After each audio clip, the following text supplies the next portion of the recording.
Emisión.net.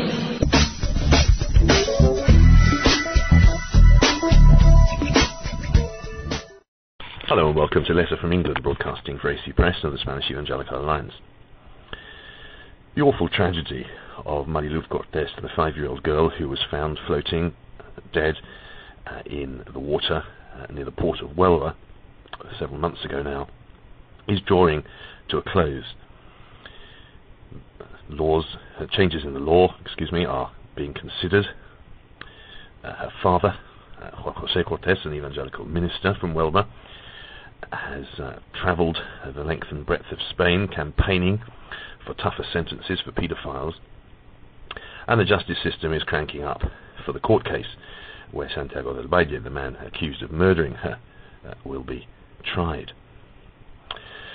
But this week the autopsy report has been made public, with the startling news that Luz was still alive when she was thrown into the river. And this will allow the justice system to charge Santiago del Valle with her murder, but also his sister Rosa as an accomplice in the crime committed against the daughter of an evangelical minister, as we've said. When they abandoned Luz in the marshes around Rincón del Estero, in the river at Huelva, the 5-year-old girl was still alive. Then, the autopsy says, she swallowed water and drowned. The presence of tiny algae in her bone marrow has proved this, as experts say she must have swallowed water while still breathing. But this simple fact is most important, because it means the court can accuse him of murdering the girl if it can show that he took her to the river. In fact, Del Valle has already admitted that he did take her, though in his version he claims that she'd earlier fell downstairs at his home and hit her head. He then says he took her in a shopping trolley without knowing whether she was alive or dead. Del Valle could be sentenced to 15 or 20 years for this, and up to 25 if other circumstances, such as the defencelessness of the child, are taken into consideration. A further 3 years could come his way for sexual abuse, even though no signs of this remained on the girl's body. But perhaps that's not too surprising after spending 54 days in the water. Del Valle has admitted that he took Luz with that in mind, as he is a reoffending paedophile.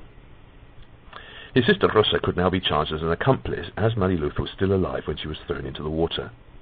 If Luz had already been dead, Rosa could not have been accused of helping Santiago del Valle of disposing of a body, but if she were alive, everything changes. In her statement to the judge, Rosa said, "I opened the boot from inside the car. Santiago put the trolley in. He didn't say a word on the journey. I dropped him in an industrial estate. I don't know if the girl was in the trolley." She says that Santiago got out near the Rincón del Estero, an inlet of the river Odiel in the port area of Huelva, which connects directly to the estuary of the river Tinto. And this location is exactly where Luz's body was later found. More recently, Del Valle's sister has tried to shift any blame by saying that he threatened her and forced her to cooperate with him.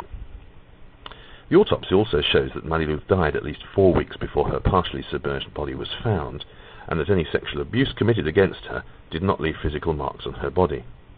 However, it could be because of the time the body spent in the water, and what the report does conclude is that Luz died a violent death, as she had bruises on several parts of her body, including her head. It only remains to ask for continued prayer for Luz's poor family, and to hope and call for justice to be done. Thank you for listening to Letter from England. Goodbye for now.